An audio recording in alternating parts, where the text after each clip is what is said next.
During dinner, my sister said she was pregnant and that the father is my husband. But then I revealed a secret. You know when you think you know the people closest to you? When you believe that? No matter what problems exist, certain lines would never be crossed? Well, I thought so too. My name is Marina, I'm 29 years old, and this is the story of how I discovered that some people are capable of anything to get what they want.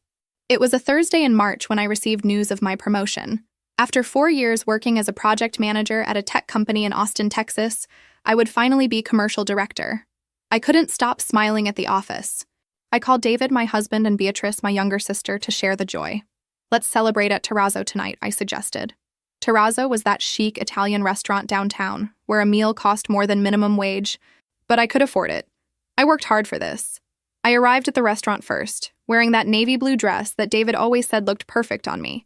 I chose a table in a more secluded corner. I wanted privacy to celebrate. The dining room was full of executives and elegant couples, the kind of environment where I felt comfortable after years building my career. When I saw them arriving together, I found it strange. Beatrice was radiant, with a smile I hadn't seen in a long time, and David seemed nervous. He always got a bit uncomfortable in expensive places. But there was something different that night, a tension in the air that I couldn't identify. Congratulations on the promotion, Mari! Beatrice hugged me with suspicious effusiveness. She was never very demonstrative with affection, especially with me.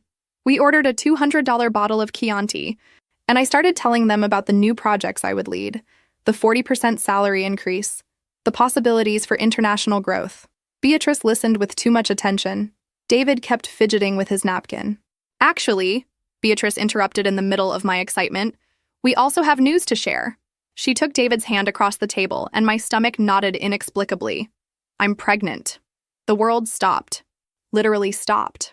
The restaurant voices became a distant buzz. The lights seemed to flicker, and I stared at my sister's hand intertwined with my husband's, as if it were a mirage. Pregnant. Beatrice was pregnant with David's child. I know it's a complicated situation. David spoke for the first time since they arrived, his voice coming out hoarse. But it happened, and we fell in love. They watched me with a mixture of expectation and poorly disguised satisfaction.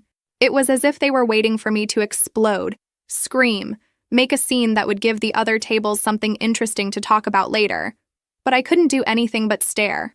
My sister, Beatrice, whom I helped pay for college when our parents couldn't, was there holding my husband's hand, pregnant with his child, telling me this on the day of my promotion. How long? I managed to ask, my voice coming out strangely calm. 3 months, Beatrice replied, running her hand over her still imperceptible belly. It started right after your birthday. My birthday had been in December. It was May. 3 months of betrayal, 3 months of lies, 3 months of them laughing at me while I worked 12 hours a day to get this promotion I so wanted to share with the people I loved. Marina, say something, David asked. And for the first time in years, I really looked at him, really paid attention to the man I had been married to for 4 years. He looked relieved, as if a weight had been lifted from his shoulders, as if this was liberating for him. What do you want me to say? I asked, still in that strange voice that didn't sound like mine. Congratulations? Beatrice laughed, a nervous laugh, but genuine.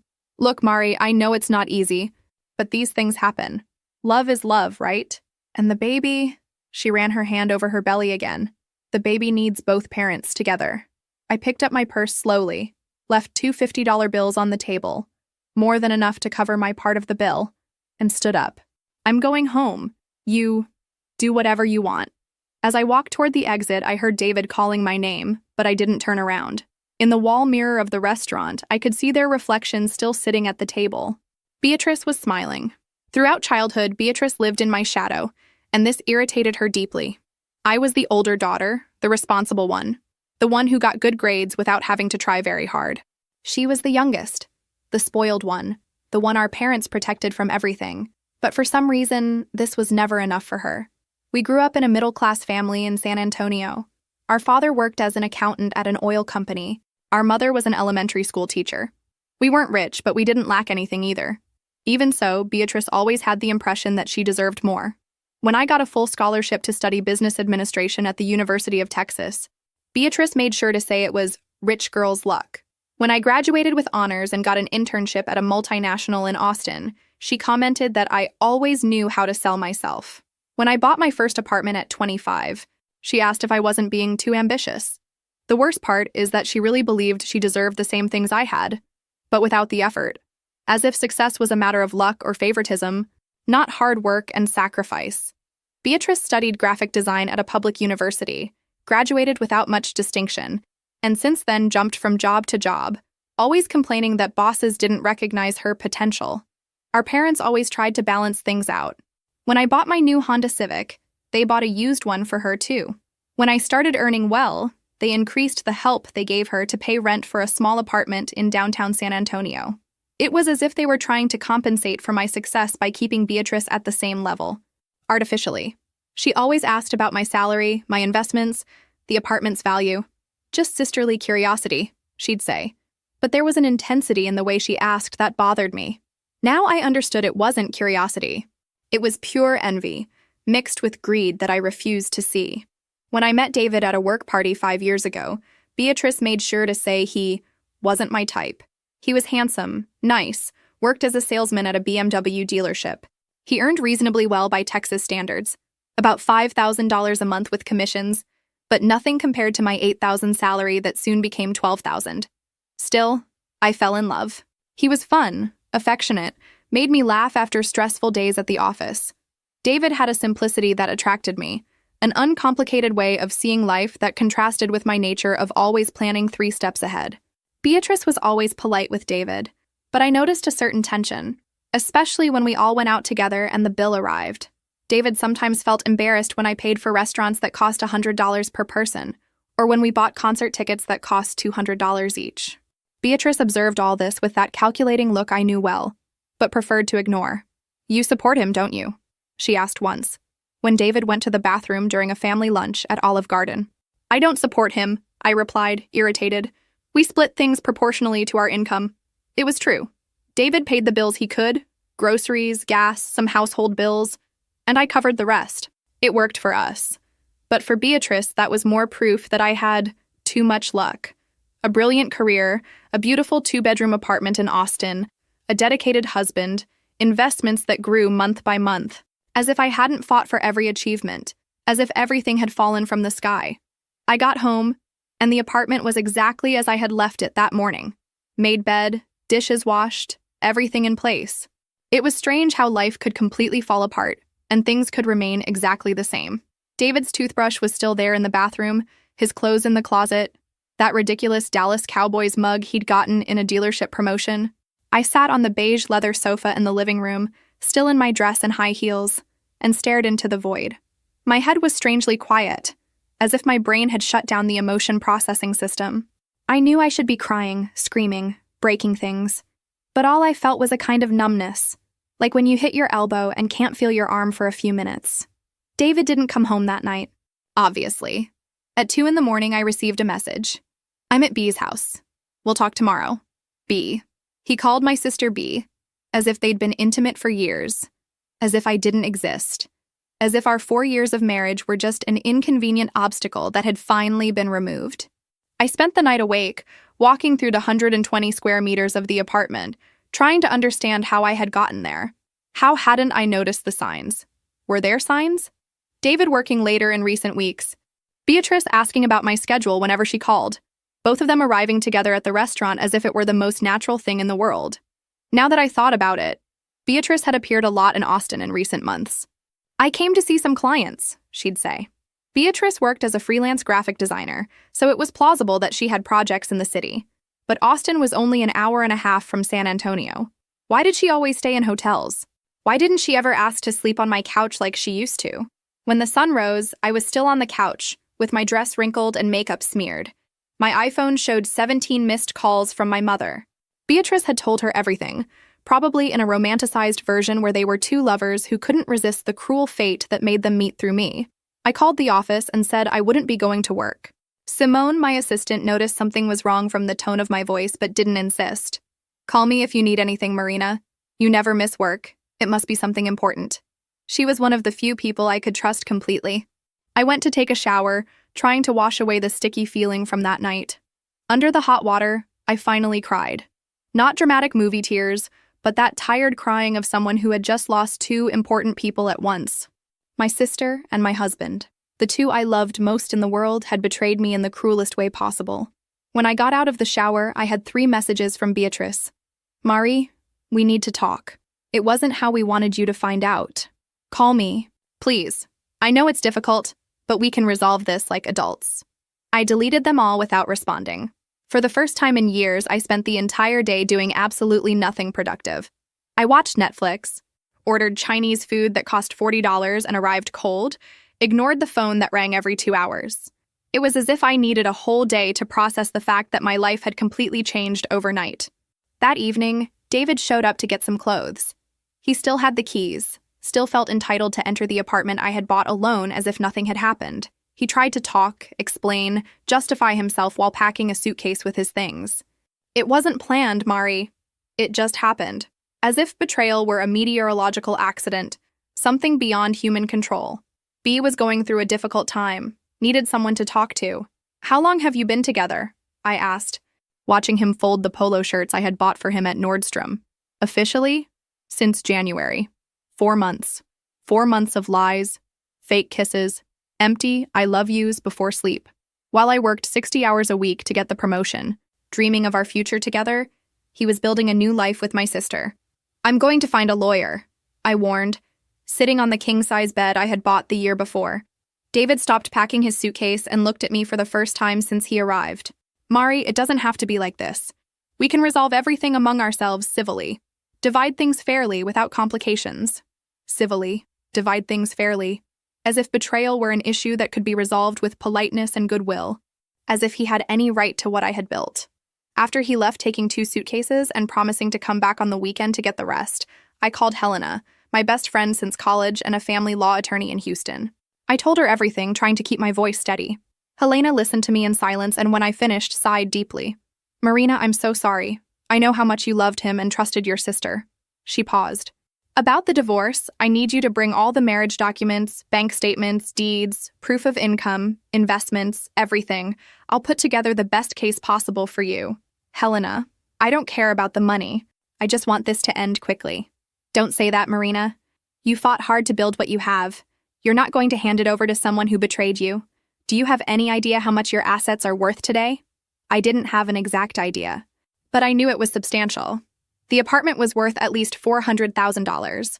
I had about $100,000 in investments, a stake in a startup worth at least $50,000, plus the new salary of $16,000 monthly.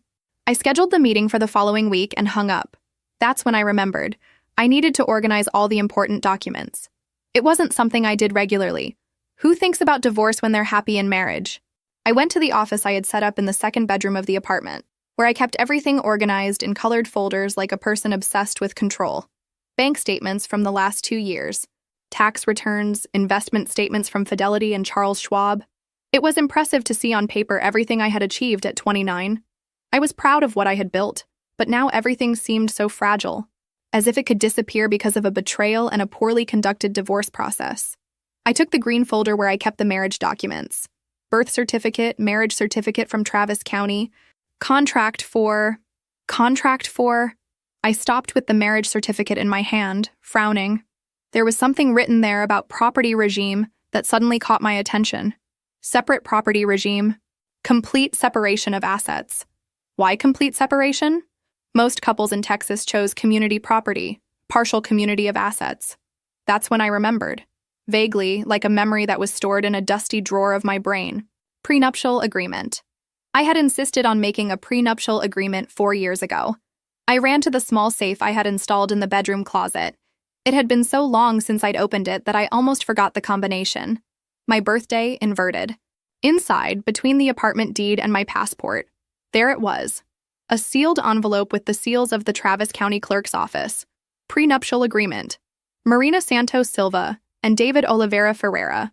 My hands trembled as I opened the envelope.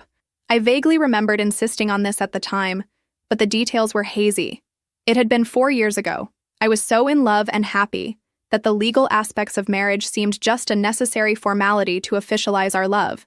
But now, alone in the bedroom at 2 a.m, holding those pages printed on letterhead from the law firm, I felt something I hadn't experienced in days.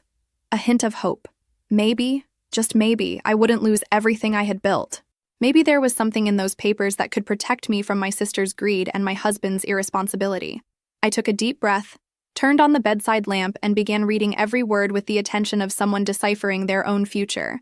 The memory came back like a movie being rewound. It was a sunny Saturday in April, 2 weeks before our wedding.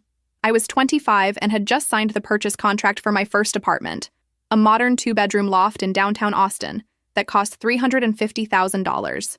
David was nervous about the ceremony preparations, complaining about costs that were getting out of control. "Mari, are you sure you need all this?" he said, looking at the vendor list spread on my kitchen table. $15,000 catering, $8,000 photographer, $12,000 decoration. It's a lot of money. A lot. It was a lot of money indeed, especially for him, who earned about $4,000 a month at the BMW dealership. For me, who had just received a substantial promotion and was earning $12,000 monthly, it was an investment in our special day.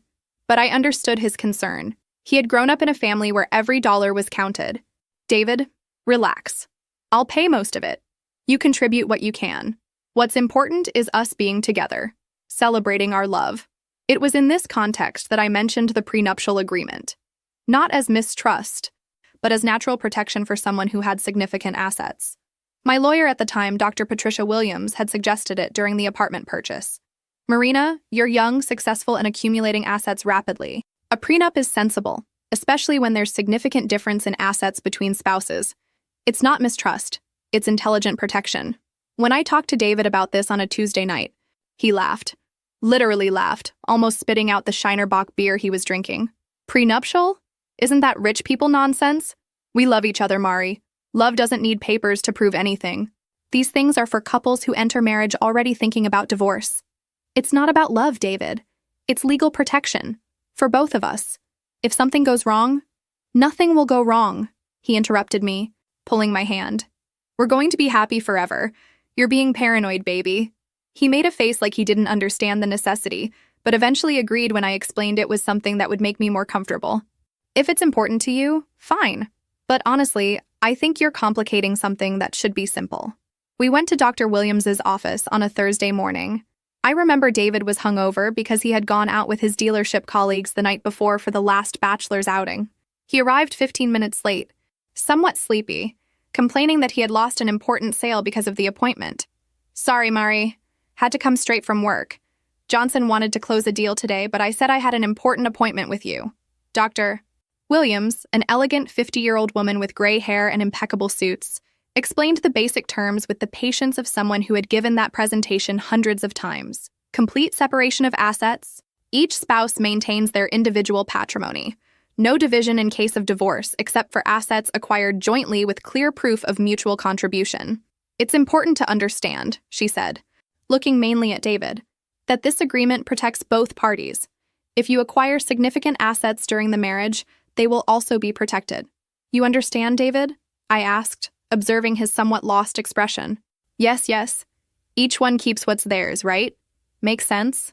It made no sense at all that he had understood completely, because David never showed interest in complex legal or financial matters. When I tried to talk about investments or financial planning, he would change the subject or make jokes about me being too uptight with money, but he signed all the pages with the ease of someone signing a grocery list. 15 pages of dense legal text, specific clauses about properties, investments, future businesses, inheritance. David barely read the section titles. "There, now you can marry in peace," Dr. Williams said, smiling as she stamped and filed the copies. "I hope to never see you here professionally again." On the way back, driving my Honda Civic through Austin streets, David commented, "I still think this contract thing is kind of weird, but if it makes you calmer, what's important is that in 2 weeks we'll be married, husband and wife forever." He really didn't understand what he had signed. For David, that was just another necessary bureaucracy to officialize our love, like getting the marriage license or choosing the rings. He didn't comprehend that he was giving up any right to my present and future patrimony, and I, in love and confident that we would be happy forever, didn't mind his lack of attention to details. After all, love was more important than any paper, wasn't it? We were going to build a life together, share everything, be a modern and partnered couple. The contract was just a formality that would never be necessary. How wrong I was.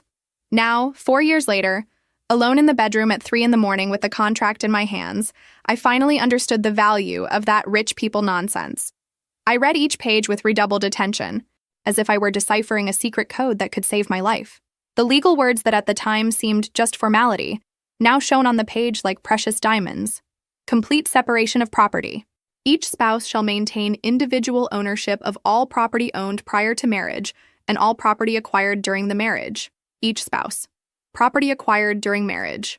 The apartment I bought before getting married. The investments I made monthly, the stock applications, the stake in the tech startup I bought 2 years ago. All of this was exclusively mine. In the event of dissolution of marriage, there shall be no division of property, with each party retaining the entirety of their individual assets. Dissolution of marriage. There shall be no division of property. David had no right to anything, absolutely nothing of what I had built. I continued reading, looking for some clause that could complicate things, some loophole he could use to claim part of my patrimony, but there wasn't any. The contract was crystal clear, comprehensive, and bulletproof. Dr. Williams had done impeccable work. Spousal support waiver. Both parties hereby waive any right to spousal support, alimony, or maintenance from the other party. Alimony. David had no right even to alimony, and considering he earned much less than me, theoretically, he would be the one who could ask for financial support. For the first time in 3 days, I smiled. A small smile, but genuine. David had signed his own financial sentence 4 years ago, without even realizing it. And Beatrice... Oh, Beatrice... She had probably seduced my husband thinking he would be her gateway to a financially comfortable life. What delicious irony. I continued reading the specific clauses. Debt separation. Each one responsible for their own. Future businesses. Corporate participation remained individual. Intellectual property. Royalties and patents were not shared. Inheritance. Assets received from family remained with the original recipient. It was complete armor. David had no right to a cent of what I had built. And more importantly, I had no responsibility for his debts. I remembered he had financed a Ford F-150 pickup the year before, plus had a high-limit credit card that he used frequently. I took my laptop and started making a mental list of my current patrimony. Apartment valued at least $400,000. Investments in stocks and funds totaling about $100,000. Stake in the startup I founded with 2 college colleagues worth at least $50,000 in the last contribution. Checking and savings account with $40,000. Paid-off car valued at $20,000, more than $600,000 in net worth at 29. And David had no right to any of it. Even better, my new salary as commercial director would be $16,000 monthly, plus performance-based bonuses that could reach $20,000 per month in the best quarters, while David would continue earning his $4,000 or $5,000 monthly selling cars. For the first time in days, I smiled. A small smile, but genuine. David had signed his own financial sentence 4 years ago without even realizing it. And Beatrice? Oh, Beatrice. She had probably seduced my husband thinking he would be her gateway to a financially comfortable life. What delicious irony. I remembered the conversation we had last Christmas, when she complained about the injustice of me having everything. Marie, do you realize how frustrating it is? Beautiful apartment, new car, trips, while I kill myself working and barely pay rent. Now I understood it wasn't frustration, it was planning. Beatrice had seen in David an opportunity to finally get what she deserved without working for it. She didn't love him. She loved what she thought he could give her access to. I stored the contract back in the safe, but first took photos of all pages with my iPhone. I sent the images to Helena by email with the subject, "Gift from God." She responded in 15 minutes, even though it was almost 4 in the morning. "Marina, this changes everything. Call me tomorrow." For the first time since that horrible dinner at Terrazzo, I managed to sleep a few hours. And for the first time in years, I dreamed about my future. A future where I was completely free to be whoever I wanted to be, without anyone trying to steal what I had built. I woke up the next morning with a mental clarity I hadn't felt in days. While having coffee in my modern kitchen, looking out the 10th floor window at the Austin skyline, I began connecting dots that before seemed like innocent coincidences. Beatrice had always shown suspicious interest in my financial life. It wasn't just fraternal curiosity.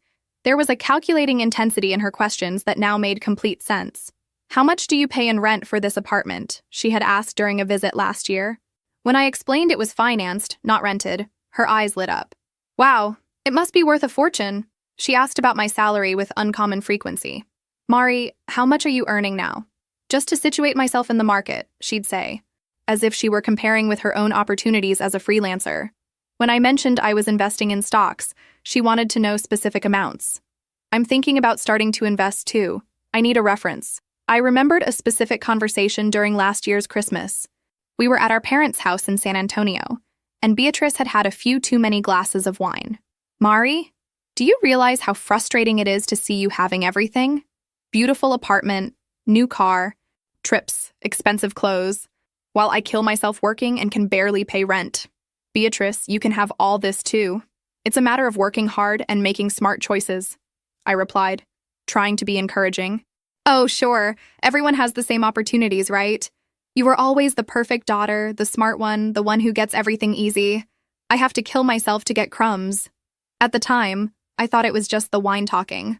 Now I realized it was envy and resentment accumulated over years. Beatrice genuinely believed she deserved what I had, but without the corresponding effort. And David, poor David. He was never an ambitious person financially. He was satisfied with his dealership salary, with his simple life of weekend beer and football on television. But I noticed how he sometimes looked at the things I bought with a mixture of admiration and discomfort. $400 for a purse, Mari? That's almost my rent, he commented when I bought a coach at Nordstrom. It wasn't criticism. It was more like he was trying to process a financial world completely different from his. Beatrice had probably planted seeds in his head. Imagine when you two get divorced, David. Half of all this will be yours. She didn't know about the prenuptial agreement because I never told anyone in the family. It was a private matter between me and my husband. Now I understood the conversation I overheard by chance a few months ago. David was on the phone on the balcony and I thought it was work. But now I remembered hearing, I don't know if it's the right time. She suspects something. I need to be sure. At the time, I thought he was talking about some complicated sale. Now I realized he was probably talking to Beatrice about how and when to reveal their relationship. The most painful part was realizing they had planned that moment at the restaurant. The choice of terrazzo, on the day of my promotion, the way they arrived together, the poorly disguised satisfaction on their faces. It wasn't an impulse or a desperate confession. It was theater. They wanted to humiliate me publicly, catch me off guard, see me fall apart, and they probably expected me to react with desperation, begging David to come back, offering anything to save my marriage. Too bad they didn't know about the prenuptial agreement. I spent the weekend organizing my strategy. I called Helena early Monday morning, before even going to work. Marina girl, this contract is a work of legal art. David has no right to absolutely anything. We can process the divorce in 60 days if he doesn't contest. And if he contests? Based on what? He signed the prenup. Everything is registered. There are no vices of consent. Unless he proves coercion or fraud, which is impossible, he's screwed. Screwed.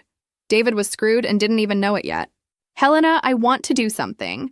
I'm going to call them and propose a civilized conversation about the divorce. I want to see their faces when they discover the truth. Marina, are you sure? It might be simpler to just file and be done with it. I'm sure. They humiliated me in public. I want to return the favor. 3 weeks passed since that night at Terrazzo. 3 weeks in which David came to get the rest of his things from the apartment, always accompanied by Beatrice, as if he needed protection or moral support. 3 weeks in which my mother called daily trying to mediate the situation, as if betrayal were a misunderstanding that could be resolved with a frank conversation. Marina, dear, I know you're hurt, but these things happen. David has always been a good boy and Beatrice is pregnant. Can't you think about the baby? Think about the baby. The baby that my sister was using as an excuse to steal my husband and, consequently, my patrimony. Mom, I won't discuss this. David and I are getting divorced, period. But Marina, you built a life together. The apartment, the plans. Ah, yes. The apartment. The plans. My mother also believed David had a right to half of everything. Beatrice had probably filled the whole family's heads with stories about how I was selfish and petty for not graciously accepting the betrayal. In the 4th week, I called Beatrice. She answered on the 2nd ring as if she were waiting for my call. Mari, so good that you called. We really need to talk. Hi, B. Look, I thought a lot about this whole situation, and I think you guys are right. There's no point in holding grudges. We're adults. These things happen. Silence on the other end of the line. She wasn't expecting this reaction. Really? You're okay with this? I'm trying to accept it. I mean, you fell in love, right? It wasn't anyone's fault. And now there's the baby to think about. Wow, Murray, You can't imagine how relieved I am hearing this. David was so worried, thinking you were going to make drama, complicate the divorce. Complicate the divorce. How interesting. As if I were the complicated person in the story. Not at all. Can we meet to talk civilly about how to resolve everything? Without fights, just to settle things like adults. Maybe dinner again, but this time for closure, not for surprises? Beatrice laughed nervously. Of course, that would be great. David will be so happy. He was afraid you would, well, make a scene. No, imagine. Scene for what? Let's meet at Terrazzo again, since that's where it all started. Saturday night? Perfect. Mari, you can't imagine how important this is for us. Especially now, with the baby coming. I hung up the phone smiling. Saturday night would be interesting. Very interesting. I spent the following days preparing like an actress rehearsing for the performance of her life. I chose the outfit, an elegant black dress that conveyed seriousness and control. I practiced in the mirror the calm and resigned expression I wanted to maintain throughout the entire conversation. Helena thought the idea was risky. Marina, are you sure you want to do this? It might be more efficient to simply notify them through a lawyer. Helena, they humiliated me in public. They planned everything to see me fall apart in front of a restaurant full of people. They deserve the same treatment. And if they suspect something, they won't suspect. They're too busy planning how to spend my inheritance. I arrived at Terrazzo on Saturday punctually at 8 at night. I asked for the same table as last time. The maitre d' recognized me and made a comment about hoping tonight would be a happier night. If he only knew. David and Beatrice arrived together again, but this time the atmosphere was completely different. They were relaxed, smiling, holding hands like a couple in love who could finally show themselves in public. Beatrice wore a dress that highlighted her still small but noticeable belly. Mari! Beatrice hugged me with genuine effusiveness. You look beautiful. Is that dress new? Thank you. You both look well too. How's the pregnancy? Great. We're already thinking about names. David wants Michael if it's a boy. I prefer Gabriel. David pulled out the chair for Beatrice to sit, a chivalrous gesture he rarely made for me. Marina, thank you for agreeing to talk like this. Peacefully, I was afraid that I would make drama? Imagine, David. We're all adults here. We ordered the same bottle of Chianti as last time. The irony wasn't lost on any of us, but this time the atmosphere was one of disguised celebration. They thought they had won the grand prize. So, David said after the first sip, about the divorce, we wanted to propose doing everything amicably. Divide things fairly without complications. Divide things fairly, I repeated, savoring the words. Tell me more about this, David. What do you consider fair? Beatrice and David exchanged a quick glance. They had rehearsed this conversation. Well, we can sell the apartment and split it 50-50. The investments too. And now with your new promotion, alimony will help a lot until I can stabilize with B and the baby. Alimony. He really believed I would pay alimony to him while he raised a child with my sister. I slowly picked up my purse as if I were looking for something specific. David and Beatrice watched me expectantly, probably thinking I was going to take out some divorce documents for us to sign right there, in a friendly reconciliation that would benefit them immensely. Instead, I placed the courthouse envelope with the prenuptial agreement on the table. The paper yellowed by time made a dry sound when it hit the wood. Before we talk about division, I need to clarify something important that you seem to have forgotten. David frowned, looking at the envelope. What is that? Our prenuptial agreement, David. Remember? The one you signed 4 years ago, saying it was rich people nonsense? The color instantly drained from his face. Beatrice looked confused between the two of us. What agreement? You made a prenuptial agreement? We did. And David signed it without even reading it properly. I took the pages out of the envelope and placed them on the table, open so both could see. Complete separation of assets. Do you remember what that means? David picked up the pages with trembling hands. His eyes ran over the lines, trying to process words he clearly didn't understand completely 4 years ago. Calm down, Mari, Beatrice said, her voice losing its previous confidence. Even with an agreement, you were married. There's partial community property, division of assets acquired during marriage. Not when there's complete separation of assets, Beatrice. I pointed to the specific clause. It's here. Each spouse shall maintain individual ownership of all property owned prior to marriage and all property acquired during the marriage. Everything acquired during marriage also stays with whoever acquired it. But this can't be legal, David protested, his voice rising an octave. The apartment, the investments. I lived there. I contributed to expenses. You contributed $300 a month for groceries and gas, David. I paid the $1,800 for financing, the $200 for condo fees, internet, electricity, phone, insurance.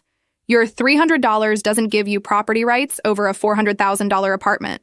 Beatrice frantically flipped through the pages, as if looking for some loophole, some salvation. But alimony? He has a right to alimony. I smiled for the first time that night. Page 5, Section 3. Spousal support waiver. Both parties hereby waive any right to spousal support, alimony, or maintenance. David waived his right to alimony when he signed this.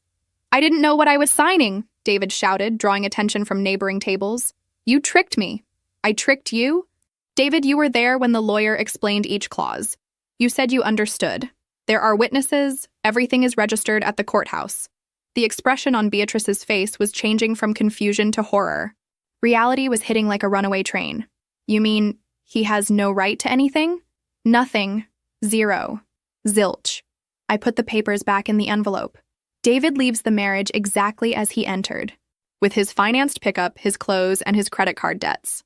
David ran his hand over his face, finally understanding the magnitude of the situation. Marina, for God's sake, we can talk about this. You can't leave me with nothing. I'm going to have a child to support. You are going to have a child to support, I emphasized. With your car salesman salary, which, by the way, with child support will be quite tight. Child support? Beatrice asked, her voice coming out as a whisper. Of course, the father has to pay child support. In Texas, it's usually 20% of net income for one child. If David earns $5,000 gross, about $3,800 net remains. 20% of that is $760 per month, forever, until the child turns 18. The two looked at each other in panic. They clearly hadn't done these calculations. Plus medical expenses, daycare when necessary, clothes, education. It's going to be quite expensive to have a baby, guys. David sank into his chair. My God, Marina, how can you be so cold? So calculating? Calculating? Me? You two planned this betrayal for months, humiliated me publicly in this same restaurant, and I'm the calculating one. Beatrice was clearly doing mental math.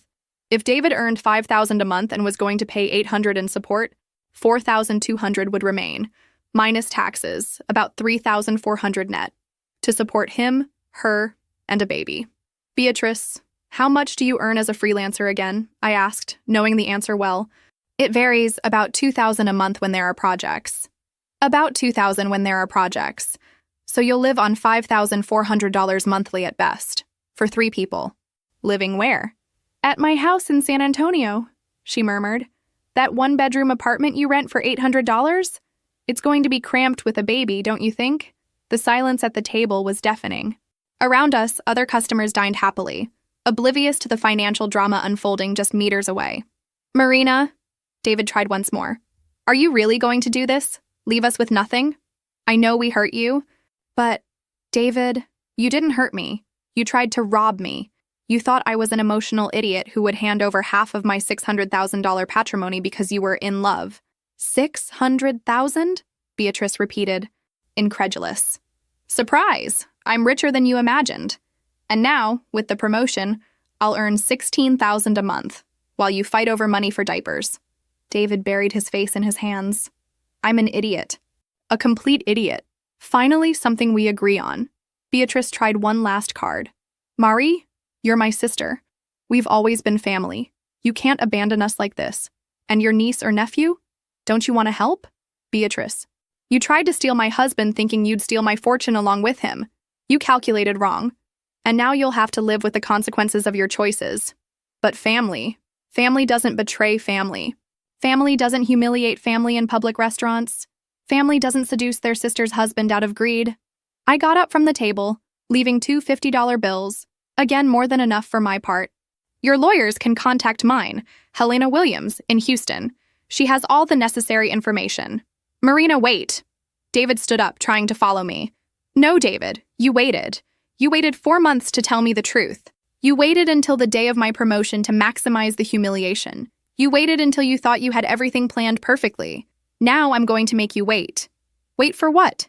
Beatrice asked, tears beginning to form in her eyes. Wait to see what it's like to be poor, what it's like to live counting pennies, what it's like not being able to pay for dinner at a $200 restaurant. I stopped at the door. looking back at both of them. Maybe now you'll understand why I work so hard to have what I have, and why I protect what's mine. I left Terrazzo hearing Beatrice start to cry and David cursing under his breath. In the parking lot, sitting in my car, I allowed myself a moment of pure satisfaction. They had tried to destroy me and ended up destroying themselves. My phone rang. It was Helena. So, how was the theater? Better than Broadway. You should have seen their faces when they understood they wouldn't get anything. Marina, you're diabolical, and I completely approve. Helena, can I file for divorce tomorrow? I can file the papers Monday. In 60 days, you'll be free, and they'll still be poor. I drove home smiling for the first time in weeks. Actually, smiling more than I had smiled in years. 6 months later, life had settled into a new normalcy that I had never imagined possible. The divorce was finalized in exactly 60 days. David didn't contest, probably because any competent lawyer would have explained that he didn't have the slightest chance of winning. Helena did impeccable work, and I officially became single on a sunny July morning. Through social media and my mother's inevitable comments, I followed from afar the reality that David and Beatrice were facing. It was like watching a car accident in slow motion. You know you should look away, but you can't. David continued working at the BMW dealership, but things weren't easy. With the unstable economy, luxury car sales had decreased, and his commission had plummeted along with it. According to my mother, he was earning about $3,500 a month, much less than the $5,000 he used to make. Marina, David is going through difficulties, my mother said during one of our weekly phone conversations. With the baby's support, very little is left for him to live on. What a shame, I replied, without a hint of genuine sympathy. But babies are expensive. He should have thought about that beforehand.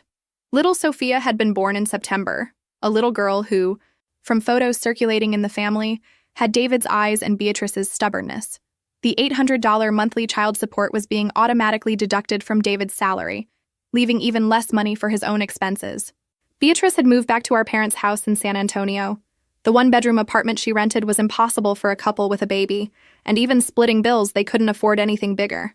Our parents, already retired and living on limited income, now supported 3 adults and a baby on my father's retirement. Beatrice is trying to get more clients, but it's difficult with the baby, my mother continued. And David? He seems so tired lately, working late, driving an hour and a half every day between Austin and San Antonio. David had tried to move to San Antonio to be closer to the family, but couldn't get a transfer at the dealership. Now he made the daily commute, spending a fortune on gas he could barely afford. He asked to talk to you, my mother said hesitantly. Maybe you could resolve some things. Mom, we have nothing to resolve. The divorce is finalized, he has a new family, let everyone follow their own life. It was true. I had followed my life spectacularly. With the divorce resolved and the betrayal overcome, my energy multiplied exponentially. I concentrated all my strength on my career and business, and the results exceeded my most optimistic expectations. As commercial director, I beat all first-quarter targets, securing the maximum bonus. My effective salary reached $22,000 a month in some periods. The startup I was a partner in secured new investment, tripling the value of my stake. In October, I found an even larger and more modern loft in downtown Austin. 2 floors, 3 bedrooms, private terrace with lake view. I sold my old apartment for $500,000, $80,000 profit in 5 years, and bought the loft in cash for $700,000. I renovated everything from scratch. German kitchen, complete automation, private gym, office with panoramic view. I spent $200,000 on the renovation, but the result was an architectural work of art that became the cover of Austin Home and Design magazine. Wow, Marina, said Simone, my assistant, when she came to see the new loft. This looks like a movie house. You've achieved the American dream.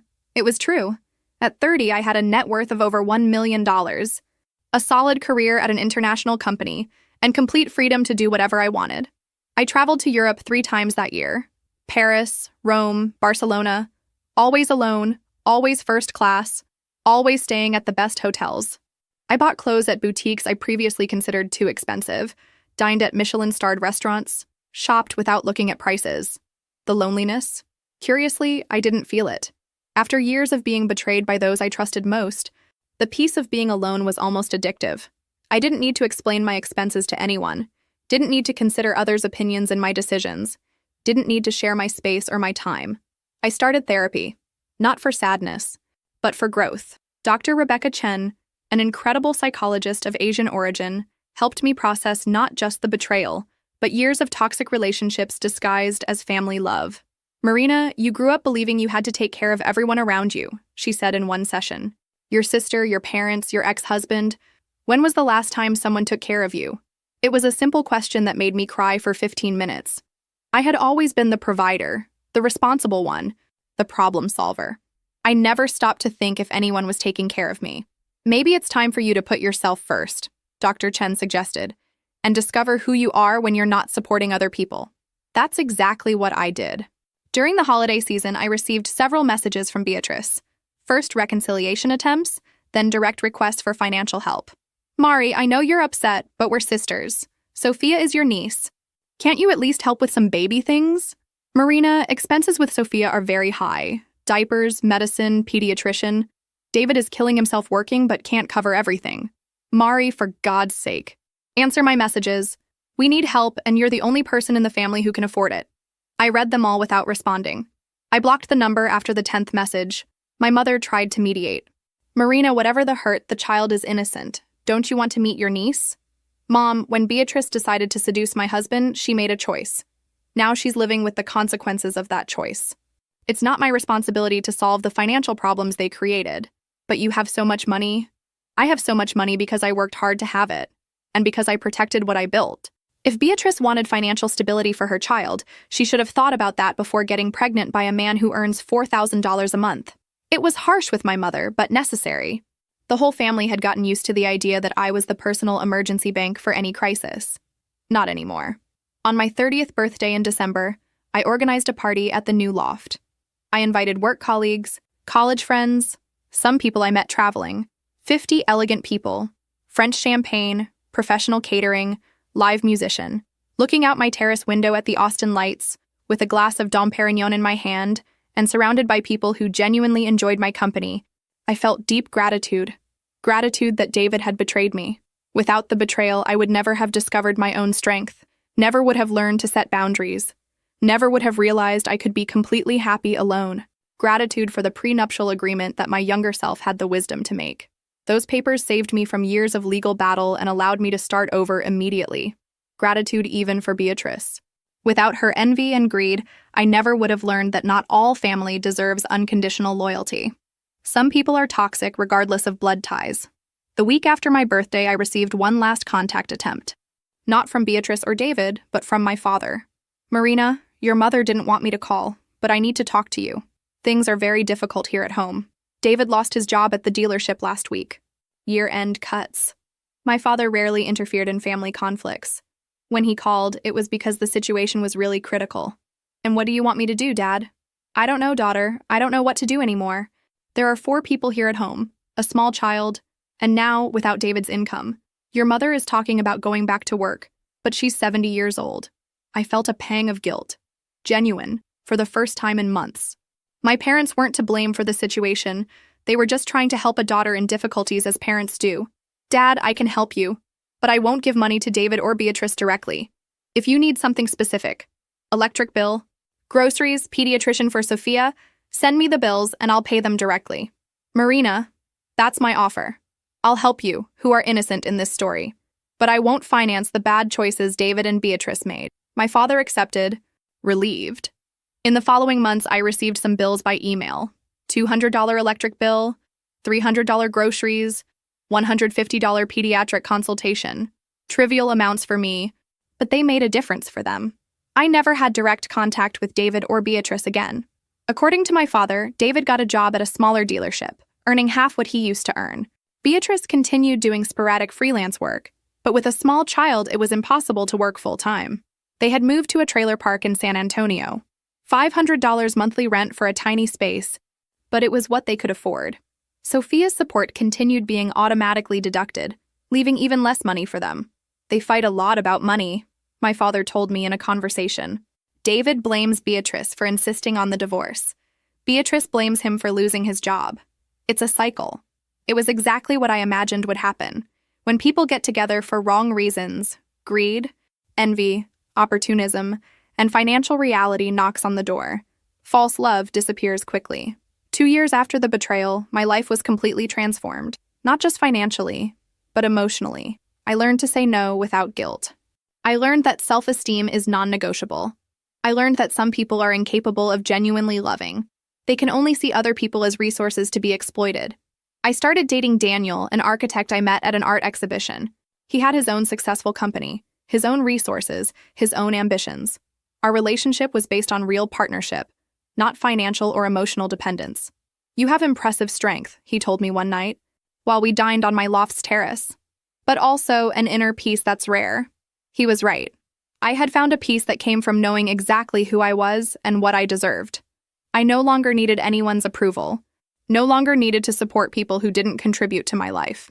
Sophia turned 2 without me meeting her personally. From photos my mother insisted on showing on her phone, she was a beautiful and apparently healthy child. I felt a hint of curiosity about her, but not enough to reconnect with Beatrice and David. Some friends thought I was being cruel. "Marina, she's your niece. Don't you miss family?" "I have family," I would respond. "My parents, who love me unconditionally. My true friends, whom I've built over the years. Family isn't just blood. It's who really cares about your well-being." It was true. Simone, my assistant, was more present in my life than Beatrice ever was. Helena continued being a close friend and advisor. Dr. Chen helped me grow in ways I didn't even know I needed. On the 3rd anniversary of the betrayal, I received a message from an unknown number. It was David. "Marina, I know you don't want to talk to me, but I need to tell you something. You were right about everything. About me, about Beatrice, about the money. I was an idiot and destroyed the best thing I had in life. I hope you're happy." Reading that message didn't bring me satisfaction or anger, just a kind of peaceful closure. David had finally understood what he lost, but it was too late. I had moved on completely. I deleted the message without responding. Today, at 32, I look back and see how that horrible night at Terrazzo was actually the best gift life could have given me. It forced me to discover who I really was when I wasn't being exploited or underestimated. I'm now executive director of the company, with a salary of $300,000 annually. My net worth has exceeded $2 million. I travel the world regularly, both for work and pleasure. I have a healthy relationship with someone who values me and contributes equally to our partnership. More importantly, I learned that people who really love you don't try to steal your peace, your money, or your dignity. They celebrate your successes, respect your boundaries, and build together with you. David continues living in the trailer park, working jobs that pay little, fighting with Beatrice about money they don't have. Beatrice continues sending occasional messages asking for help, which I continue ignoring. Sophia is growing up in a family that struggles financially because of her parents' selfish choices. Sometimes I wonder if I should feel guilty for having so much while they have so little. But then I remember, they tried to rob me. They planned my humiliation. They calculated my emotional and financial destruction. The fact that they calculated wrong isn't my fault. I built everything I have with honest work, intelligent decisions, and adequate protection of my assets. They tried to take a shortcut through betrayal, and discovered that shortcuts often lead to dead ends. I learned that self-esteem and dignity are non-negotiable, that not all family deserves loyalty, that underestimated people can surprise in devastating ways, and that sometimes the best revenge is simply living well, while those who tried to harm you reap the consequences of their own choices. My story isn't about revenge, it's about justice. It's about discovering that it's worth protecting what you build, and that not everyone deserves access to your life. And it's about learning that when you stop supporting people who only exploit you, much more energy remains to build something truly extraordinary.